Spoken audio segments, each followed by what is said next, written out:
So welcome back guys to Eternal Academy. This is a recording of our live trading session with my batch members, my students and community members. तो उसमें से एक मेरे student का सवाल ये था कि सर मैं फंडेड अकाउंट पे ट्रेड कर रहा हूँ एंड अराउंड मैं 100, 200, 500 के डॉलर पे लॉस में हूँ एंड अब मैं उसको कवर कैसे करूँ, मुझे समझ नहीं आ रहा, मुझे डर लग रहा है अब।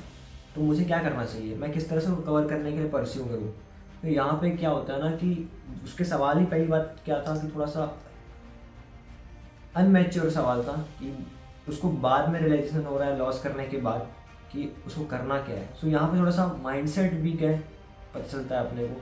तो इन दिस वीडियो मैंने समझाया हुआ है कि तुम एक एज अपना क्रिएट करके कैसे ट्रेड कर सकते हो जिससे तुम्हारे अंदर फियर ना आए, ग्रीड ना आए, तुम अपना इजीली अकाउंट पास कर पाओ, कंसिस्टेंसी मेंटेन कर सको। ट्रेडिंग एज मतलब एक लिमिटेशन की, उस लिमिट को तुमको क्रॉस नहीं करना है। सो बेसिकली ब्रीफ में तुमको मैं इतना बता चुका हूँ, जस्ट एक कॉपी पेन पकड़ के बैठो। तो जो भी पॉइंट्स मैं डिस्क्राइब किया हूँ रिकॉर्डिंग में वो बढ़िया से नोट करो, डाउन करो एंड उन पर मेहनत करो। एंड अगर तुम्हें ये रिकॉर्डिंग से कोई नॉलेज मिलती है तो फटाफट से सब्सक्राइब बटन पे टैप करना for the future content. And तुम मेरा इंस्टाग्राम एंड टेलीग्राम चेकआउट कर सकते हो। So let's go to the recording.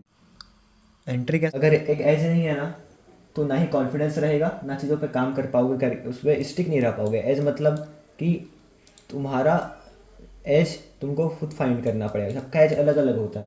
अब एज मतलब होता है लिमिटेशन, ठीक है, लिमिटेशन कि मेरी लिमिट्स कहाँ होती है। एक बिजनेस कोई भी रन करता है ना तो सबसे पहले प्लानिंग के बाद वो क्या बोलता है, अपनी लिमिटेशन डिसाइड करता है कि मैं क्या क्या नहीं कर सकता, है ना। एक बिजनेस क्या क्या नहीं कर सकता बताओ, गवर्नमेंट लॉ के खिलाफ नहीं जा सकता, ठीक है। उसका जो मंथली बजट होता है, जो भी मंथली बजट है उसको वो अगर एक्सीड नहीं करेगा, उससे ऊपर खर्चा नहीं करेगा, वो उसके एक्सपेंसेस उससे ऊपर नहीं जाने चाहिए, है ना। मार्केटिंग में इतना खर्चा करूँगा सोचता है वो, है ना। एम्प्लॉय को इतना दूंगा बोलता है, 25,000 सैलरी मतलब 25,000 ही दूंगा, यही मेरी लिमिट है। तो हर एक बिजनेस में लिमिटेशन इंक्लूड होता ही होता है। लिमिटेशन आर इम्पॉर्टेंट कि तुमको पता होना चाहिए कि तुम्हारा एज क्या है, तुम्हारी लिमिट क्या है, क्योंकि लिमिट से ऊपर जाओगे तो घाटा खाओगे, सीधी सी बात है।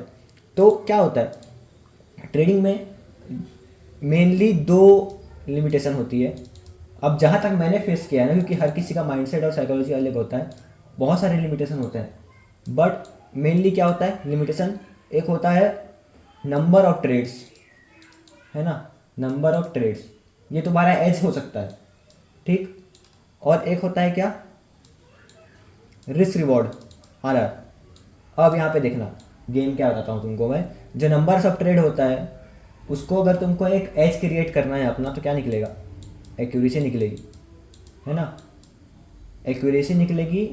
और इससे तुम अपनी एज क्रिएट कर सकते हो कि अगर तुम एक ही चीज़ पे काम करते हो, एक ही स्ट्रेटेजी, है ना, एक ही स्ट्रेटेजी पे तुम काम कर रहे हो, तुमको पता है कि मैं अगर 10 ट्रेड ले रहा हूँ तो मेरी कितनी प्रॉफिटेबल हो रही है, एग्जाम्पल 7 भी अगर प्रॉफिटेबल हो रही है और 3 लॉस हो रही है, ठीक है।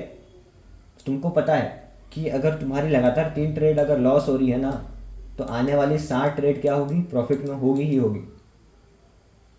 तो ये तुम्हारी क्या है, लिमिट है, एज है तुम्हारा, ठीक। तो इसके अकॉर्डिंग तुम क्या करोगे, अपने 10 ट्रेड को क्या करोगे, रिस्क रिवॉर्ड, मनी मैनेजमेंट, सारी चीज़ें इस 10 ट्रेड की एक्यूरेसी के हिसाब से कस्टमाइज करोगे। कि एग्जाम्पल तुम्हारी एक्यूरेसी अगर 10 में से 7 आ रही है तो तुम्हारी 10 ट्रेड में अगर कोई प्रॉफिट बन रहा है, एग्जाम्पल दे रहा हूँ कि $1 प्रॉफिट बन रहा है एक ट्रेड में, ठीक। और छोड़ो बताओ, $2 प्रॉफिट बन रहा है एक ट्रेड में और लॉस कितना लग रहा है, $1, ठीक है। ये हो रहा है, एक का लॉस ले रहे हो, 2 का प्रॉफिट मिल रहा है तुमको।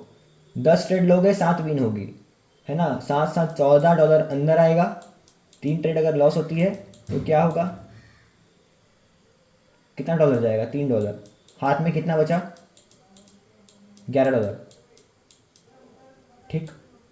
अब यहाँ पे तुम्हारा एज कैसे क्रिएट हुआ, तुम्हारी एक्यूरेसी तुमको पता है, तुमने उसके हिसाब से अपना money management, risk management plan किया कि भाई हर ट्रेड में मेरे को 1 से ऊपर लेना नहीं है लॉस, और मैं 10 ट्रेड लूँगा, चाहे वो एक हफ्ता में लो चाहे एक महीने में लो, एक दिन में तो लेना नहीं है, ठीक है, 10 ट्रेड। तो $1 का लिस्ट लूँगा मैं और $2 का प्रॉफिट लूँगा।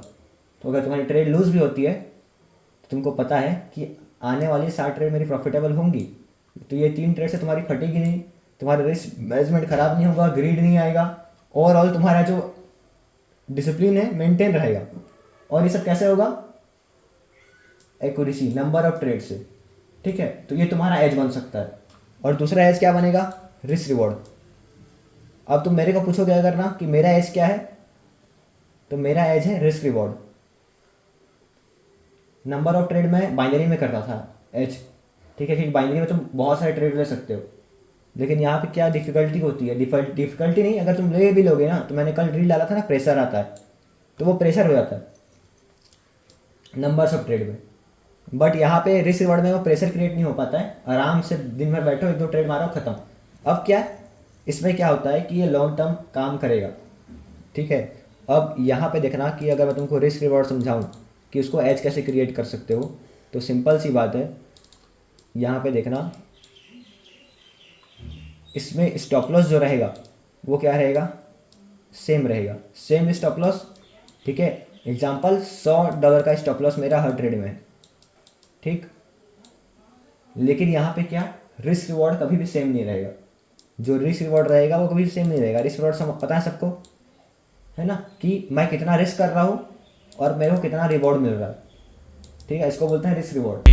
तीन नशे थे प्यारे एक और जुड़ गया है, तरक्की कहती राजा मुझको लेके उड़ गया है, कहती पकड़ में मैं ना आती अच्छे छुपे पर तुझ में 1:2। ठीक है, अगर मैं कोई भी ट्रेड में $100 का रिस्क ले रहा हूँ तो मेरे को उसके बदले 200 चाहिए ही चाहिए, या तो मैं 200 लेके निकलूँगा या 100 गवा दूंगा। ठीक, अब ये रिवॉर्ड मेरा बढ़ते जाता है। 1 कभी कभी 3 रहता है, कभी कभी 1:5 रहता है, कभी कभी 1:10 रहता है। ठीक है, तो ये मेरा रिस्क रिवॉर्ड रहता है। मेरे को पता है कि मेरा जाएगा अगर तो 100 जाएगा, सिर्फ 100 जाएगा, लेकिन आएगा तो कभी 300 आएगा, कभी 200 आएगा, कभी 500 आएगा, कभी 1000 आएगा। ठीक है, तो ये मेरा एज है। ठीक, तो इससे भी मेरा क्या नहीं बनता है? ग्रीड कंट्रोल रहता है। मेरे को अगर ट्रेड लॉस भी हो रही है तो मेरे को उसमें मेरा डिसिप्लिन, मेरा माइंडसेट ख़राब नहीं होगा, चलेगा मेरे को, बिकॉज मेरा प्लान है। मैंने 4 महीने काम किया है इन चीज़ों पे, मेरा पहले से डिसाइड है कि ये चीज़ें काम करती हैं मेरे लिए। तो ये रिवॉर्ड, रिस्क रिवॉर्ड काम करता है। तो मेरा एज अभी फिलहाल तो यही है जिसमें मैं काम करता हूँ। ठीक, तो ये सब चीज़ें क्या फॉलो करो, एक एज क्रिएट करो अपना, खुद फाइंड करो, चीज़ें फाइंड करो, ऑटोमेटिक चीज़ें होती जाएंगी। तीन नशे थे प्यारे एक और जुड़ गया है, तरक्की कहती राजा मुझको लेके उड़ गया